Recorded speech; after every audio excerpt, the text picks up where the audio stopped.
Welcome to Queer News Tonight, the world's first and only LGBTQ+ daily evening news. It's time to queer up the news. It's 8 p.m. Tuesday, May 10th, 2022, and we are literally out of the closet and into the headlines. So many of your important stories we are going to tell this evening on Queer News Tonight.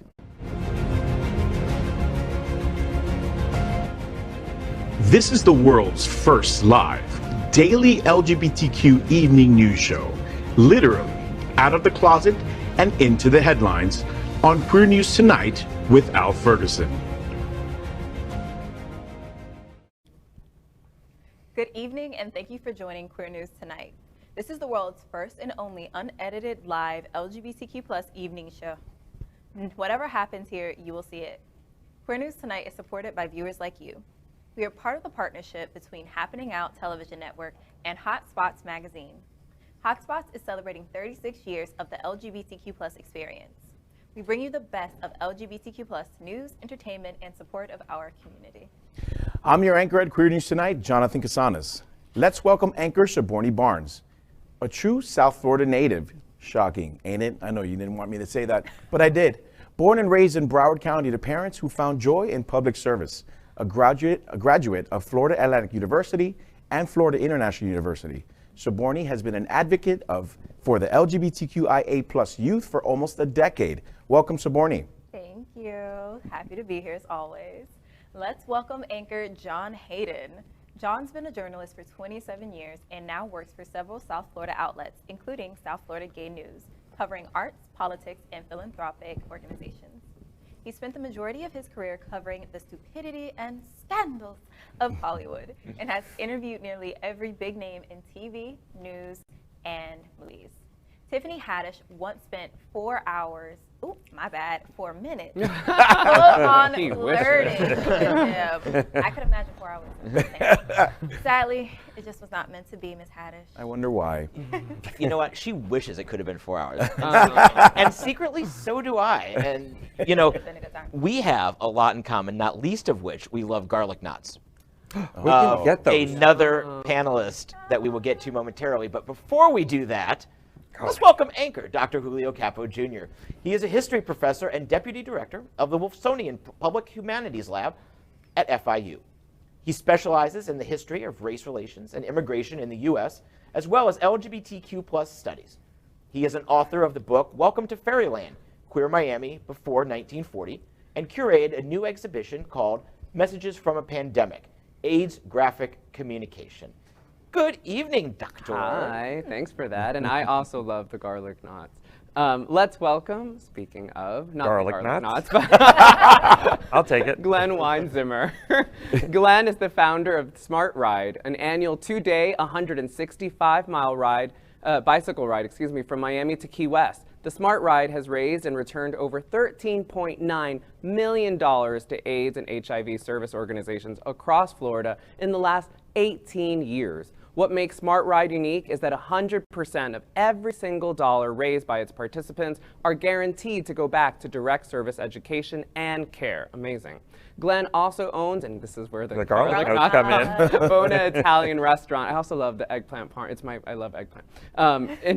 Italian restaurant, Bona Italian restaurant in the heart of Wilton Manors. Bona Italian holds weekly Gift Back Mondays with 10% of all proceeds returned to local charities. In the past 4.5 years, Bona has raised almost $50,000 to help local organizations. Welcome, Glen. That's a lot of garlic nuts. Yeah. And we don't even charge for them. That's the sad part. Just think about that. Okay, we are the reporters for Queer News Tonight, and this evening we begin with queer headlines. The LGBTQ+ community in South Florida and across America is diverse. Our community across the world is vast. And here are the bullet points of the queer news for today, Tuesday, May 10th. Let's queer up Road to Stonewall. New York City finally gets a gay mayor. It's only 9 years after the death of Ed Koch, or Ed Koch. It's the eggplant talk. It's a lot of eggplant It's all talk. of it. Keep doing it, but it's also Koch. In 1977, New York City was a tough place to live in.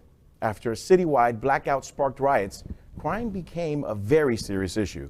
In stepped U.S. Representative Ed Koch. Said it right this time. The law and order candidate. While he ran as Democrat, his centrist policies gained him the support of both the Democratic and Republican parties. Now, 9 years after his death, a new article in the New York Times reveals just how much Koch wanted to be his in politics. I almost slipped. Interviews from his friends and colleagues in the story tell how he pushed away his partner so that he could pretend to be straight, a decision he later in life regretted. While running for mayor against Mario Cuomo, signs began popping up that read, "Vote for Cuomo, not the homo." While Mario denied being behind the signs, it was widely suspected the future New York Governor Andrew Cuomo was behind them. When his campaign started, he was in a relationship with healthcare specialist Richard Nathan. As he gained media attention, he pushed away Nathan for a public romance with Bess Meyerson, a former Miss America. Not too shabby, huh? Many blame his distancing of himself from the gay community for New York City's failure to respond to the AIDS crisis of the 80s. This is a tragic story. Yeah, when you think about it, I mean, how far? I mean, granted, it was 40 years ago that this was happening, the dawn of the AIDS crisis, and his run for New York City governor. But that's what they did back then. Everybody had to be in the closet if you wanted to do anything beyond janitorial services. Yeah. And we're talking the same year as the Anita Bryant stuff, too. So, I mean, this is, we're thinking 77. So, I mean, there was just like this new national campaign, and the culture wars were really at the peak. And as you know, HIV/AIDS then emerges in 81. So, I mean, this is just at the center of all of these things. But it's amazing how the fear of being outed was so much more powerful that he actually went against his own community when it came to the HIV/AIDS crisis.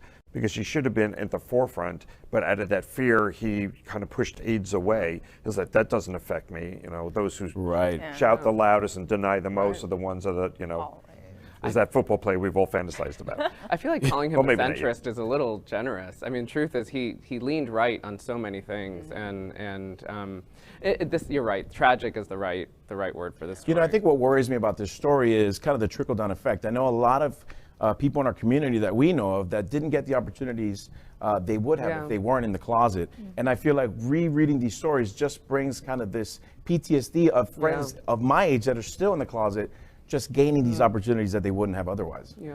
It's the trickle-down effect, like you said. It's what happens when naturally you're trying to be in the spotlight, trying to do something, and people are going to naturally tear you down. I mean, vote Cuomo, not for the homo. Yeah. I absolutely believe that if Mario didn't know about it, his campaign manager was buying. New York politics are always rough and tough. They just always are. And a sign of how things came. Now, granted, his son turned out to be not so great and had to leave office in disgrace. But let's remember, back early in his first term, he pushed through, kicking and screaming, marriage equality in New York State. So the sins of the father were not revisited on the son, at least in this particular case. I'm not going to go there on hotbed issues and how sometimes I get people in office. No argument. Just said the one thing. Just the one thing. That's all I'm saying. I like this. But we move on. Yes. And we queer up religion. Pope Francis, again, reaches out to LGBTQ plus Catholics, saying God embraces you. He wants our vote, just saying. Father James Martin, a Catholic priest who has been an advocate for the church to be more accepting of the LGBTQ plus community, recently wrote a letter to the Pope asking 3 questions. One of them was how the Pope felt was the most important thing that the LGBTQ plus community should know about God. The Pope responded, quote, "God is Father, and he does not disown any of his children," end quote. No, he leaves that to the bishops. He leaves that to the bishops, to the parents, our Catholic and other folks. And he also reiterates the fact that you were born with an identity that you need to stay with, that a man is a man and a woman is a woman. I was born more light-skinned than I am now. Like, I was his color when I was born, so I should have stayed that way. I was a redhead. So where do we stand then? Where do Catholics stand? So obviously they're not pro-gay marriage, but you're allowed to be alive. I mean, I don't want to ever kind of be an apologist for the Catholic Church, but I as someone who was raised very, very Catholic, there's something really powerful about seeing this change before our very eyes. Even these small steps, which are never far enough, and they're always kind of lukewarm, but there is something kind of, you know, almost heartening. And it hurts me to say that out loud, but I do want to kind of give credit with some, and not that this is deserving that much of credit. You know, one thing but in the article that we all got about this, it's the Father Martin who wrote the letter said, "I'm not trying to challenge Catholic doctrine, well, then this is absolutely pointless, because right now Catholic doctrine need is that. you're a horrible person Yeah. And you're gonna if die. you're gay. So until you challenge Go to hell. Yeah. the doctrine, that's all there. Then nothing is actually going to happen. Well, so what they're acknowledging the presence or the existence of LGBTQ Right. plus people, but he is bulking us with sinners. Right. So even though people Right. are allowed to be alive, you're still amongst the wrong part of the people who are living. That's right, and he needs to challenge the doctrine. That's There's what no it doubt. is. Like, that's what he needs to do. He needs to use his position of power to really make change for all of us. And to your point, opening up the conversation, even if it's a small crack, at least the door is open to make that something down the line, you hope. Yeah, you can crack the door open, but sometimes, especially in this case, I think it's time to Bulldoze that. Bulldoze, yeah. bulldoze it, smash it, destroy it all the way around. That'd be nice. All right. Glorious. Got to deal with fear, though. That's the thing. We can be on this topic forever. But moving forward, it's time to queer up politics. Donald goes all Trump on Madison Cawthorn, calling him gross. U.S. Rep. Madison Cawthorn won his seat in Congress in 2020 at just 24 years old. Baby. The anti-LGBTQ plus Republican didn't have any political experience, I'm not surprised, at the time, but he did have the endorsement of Donald Trump.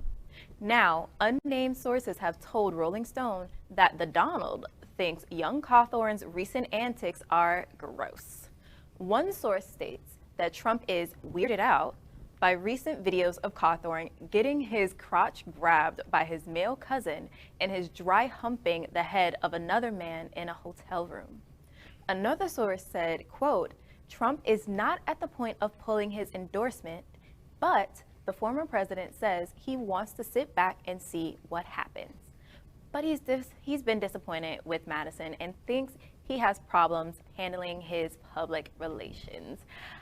Oh, goodness. I almost said pubic relations. You know you want But to. it would be on point, though. It would be on It would be point. on point, It would be especially with very his on gross actions. I'm surprised. I mean, this is obviously we read through the hypocrisy, but I'm surprised Trump didn't say this is like locker room, Yeah. Like his stuff when he saying said I'm that, gonna like grab grab somebody women by the. Yeah. Yeah. Yeah, it's just locker room. Balls and talk. Yeah, it's the pussy grabbing pot See, he said eating the gonorrhea infested kettle. I Right. mean, these are two. I know that kettle well. And Have a shot for that. we're cooking after this show. But this is so very Donald Trump. He's not upset at the man's actions. He's upset at the way it's being handled, and Right. he's losing the battle in public. Right. That's his problem. Right. What's even worse to me is the fact that this is baby. This guy's only 24 years old. He has no political experience. So I'm fairly sure, yes, he needs some public relations assistance, but Trump, you should actually do something. If you believed in him so much at one point, you gave him an endorsement. He is 24 years old. He is still in that age range of I like keggers, I like doing messy stuff, and I have done the walk of shame at least 10 times in the last 2 days. Some people they got the energy. I'm just saying. So.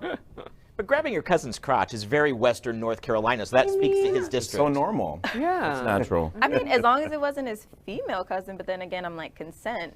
yeah. That's what matters. As long as there was consent involved, then do you, baby. The hypocrisy of it all. It's just where to even begin. But anyway, yeah. Right. Yeah. Right. All right, let's move on. All right, let's queer up the courts. Chicago Mayor Lori Lightfoot warned Supreme Court is coming after LGBTQ plus community.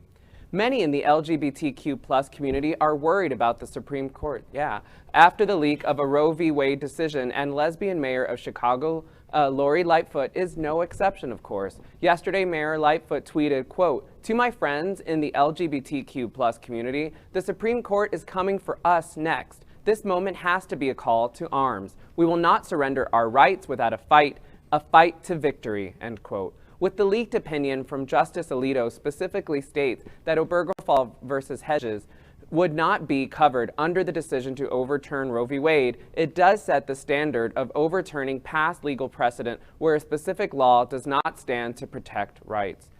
I mean, I think the writing is on the wall that, I mean, and also, of course, this is shared, reproductive politics is queer politics. That is to when they come for one of us, they're going to come for all of us. Yeah. And there's all of our fates are connected in this It's way. the precedent that it's setting, though, because this means that so much more can be addressed and rolled back. Civil rights as a whole, and I'm going to keep saying it whenever I hear things like this. I'm sitting here as a queer Black woman in fear Yeah. because these are hitting so many parts of my identity. And I'm Yeah. thinking, you know what? Why are you policing women's body in this way when you still have child marriage? There are still 9-year-old girls who are married to adult men in certain states, and that's fine.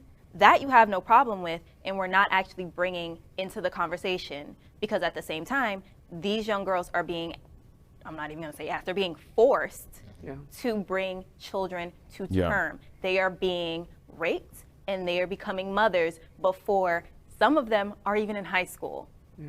But I, of course, if I got pregnant, it's my fault and I have to take care of that. But Yeah, exactly. sorry, And I think what the interesting, so personal to me, I think the interesting part of this, I think we all called this 2 years ago. We knew this was going to happen. was gonna happen. My parents in particular didn't believe that it was going to happen. And I said, we're next. They're going to come after gay rights. They're going to come after human rights that are affecting your son. And they didn't believe it. Now that this is happening, it's almost like, you know, something has woken up inside of them. And they're like, maybe you were right. So I feel hopefully other people on the other side are going to start seeing that it's going to affect everyone. And Yeah, but the just- go go ahead. No. But the damage is done. I mean, Right. if you read a lot of this decision, it can be cut and pasted into almost any other decision dealing with civil rights. For generations in America, we've had the implied right of privacy, but that right is no longer implied after No. this gets released. No, it's a pretty bold statement that the leak we've read is not.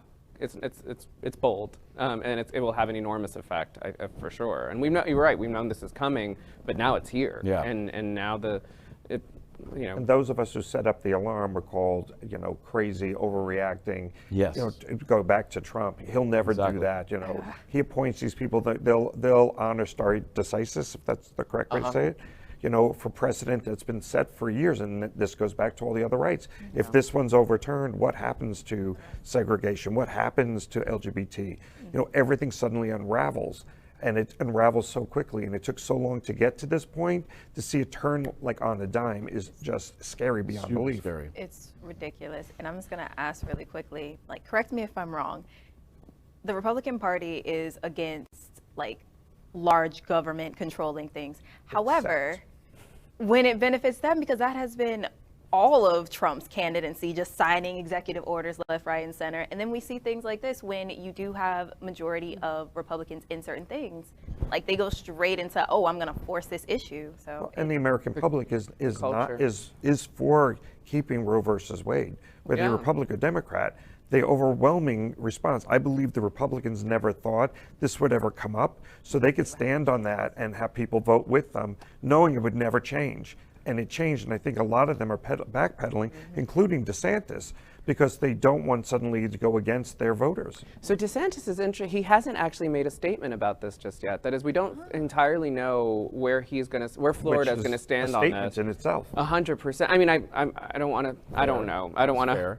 to. But there's easily, I think, 20 states already that are likely going to see the effects of abortion bans. Some of them have already. what they call trigger laws. As Right. soon as this decision is officially released and certified, states like Mississippi will automatically ban everything, which brings into question Plan B, morning after pills, things like that. Even mailing them interstate is illegal. Because it's now controlled by the state. Correct. Right. it's just going So to become let's an issue. let's move on, and we'll queer up the Please. USA View. Colorado governor compares Ron DeSantis to Putin and calls for Mountain Disneyland. I'd love a Mountain Disneyland. Ron DeSantis has been an active proponent of the Republican ideals of allowing businesses to operate without government oversight, and the First Amendment right to freedom of speech against the government without retaliation, unless, of course, you're a company like Disney who disagrees with him. While a similar self-governing district exists in the highly Republican, populated corporate city of The Villages, the Florida governor has stripped Disney of its Reedy Creek Improvement District. Last month, Colorado Governor Jared Polis compared DeSantis to Maduro or Putin and encouraged Disney to consider a mountain Disney.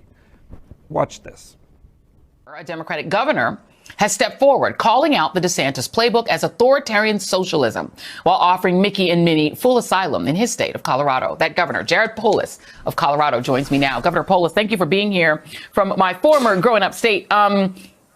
Let's talk about authoritarian socialism. I saw your tweet and thought, that's the term we need to be using, because you'd explain what it is. What is authoritarian socialism? Yeah. First of all, Randy Rainbow, wow, Joy. I'm a huge fanboy. Everybody should stick around and listen to Randy Rainbow. He's amazing.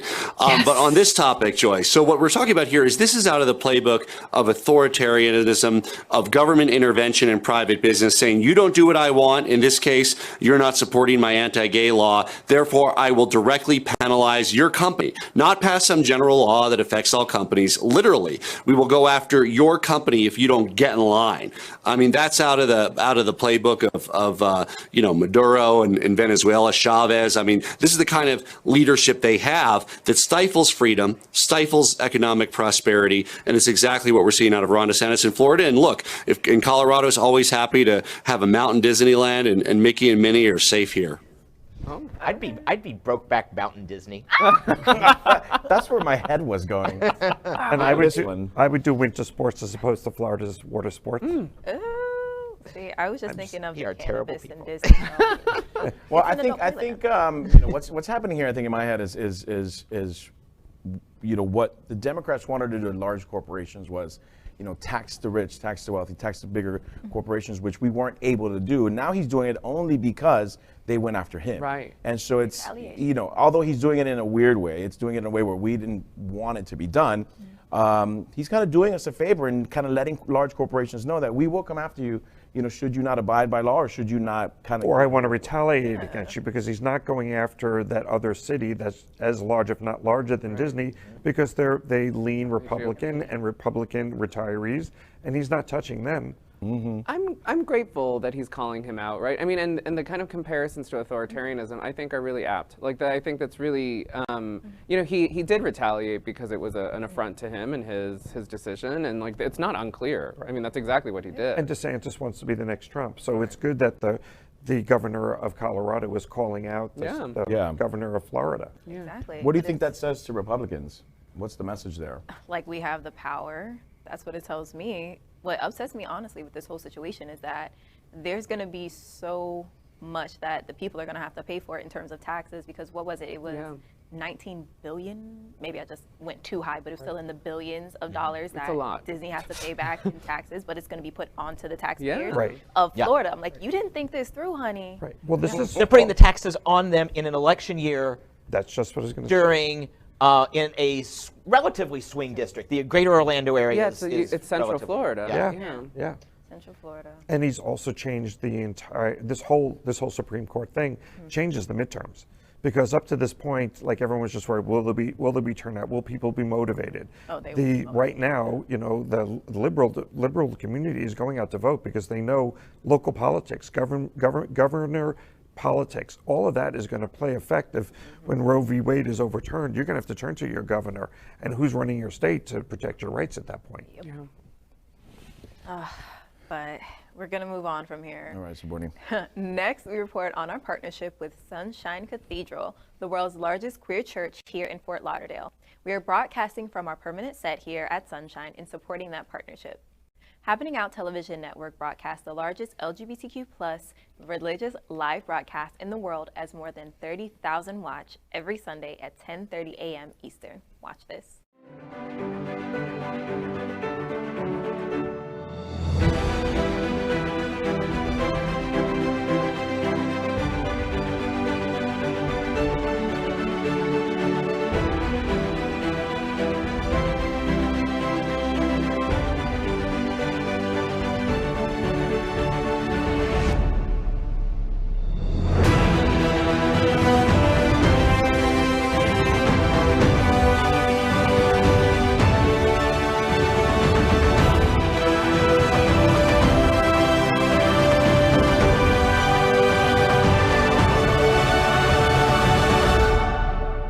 I'm Gabe Salazar, Artistic Director of the Gay Men's Chorus of South Florida, and Sunshine Cathedral is my queer church.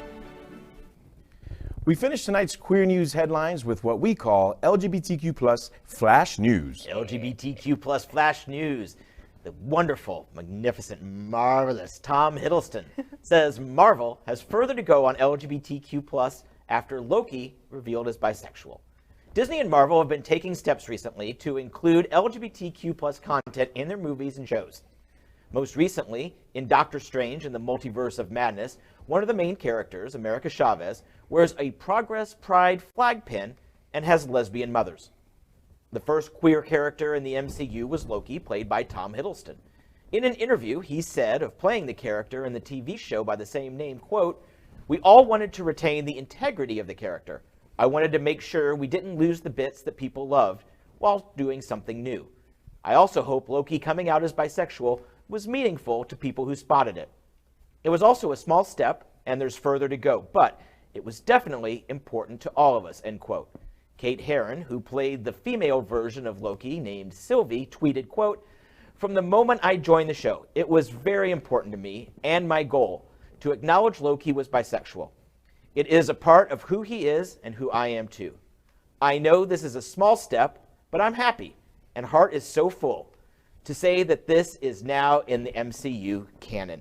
And I just have to say, it's Disney versus the world. It's Loki versus the universe. I mean, and honestly, I think DeSantis makes Thanos look like warm, lovable, and ready to have over for Thanksgiving dinner. I knew you were going to go that route. He Wow. said it. Wow. Just all I've got is wow. You said it all. Thank you. I think I understood half of that. So I'm going to say that I know. I love how Hiddleston, I also think he's fabulous. I like how the lines between the character and himself, like the actor, are blurred. I kind of just love that they share these kind of things, these personal things. Yeah, I mean, I think it's great. I just don't think it was big enough. I barely noticed it when it happened, and just because they said it doesn't mean it was impactful enough. Exactly. My fear with any corporation, business, whatever, is that you're just pandering to the population and to the community to get that almighty dollar. I want you to do better and keep moving forward. Hashtag Walt Disney. Yes. And continuing with the LGBTQ plus flash news, Loveable drag race judge Ross Mathews gets married in Beachside ceremony. Adorably over the top, RuPaul's Drag Race judge Ross Mathews got married this weekend in Puerto Vallarta. Did I say that correct? Yeah, good job. I can say the word. He got married to his fiance, Dr. Wellington Garcia, at the resort where the two met in 2020. 110 guests attended the destination wedding, and the ceremony also included a special celebrity flower girl, the one and only Miss Drew Barrymore. Now, I love it. I love love, and I'm very happy that they're happy and that they're having a good time. Also, Drew Barrymore as a flower girl is iconic. I'm saying. No, for real. I also love Drew Barrymore. She's wonderful, but I think it's great that in the wedding video, in post-production, they're going to CGI Drew Barrymore from the E.T. era so that she looks like she's still a flower girl. Scream from Scream. That's awesome.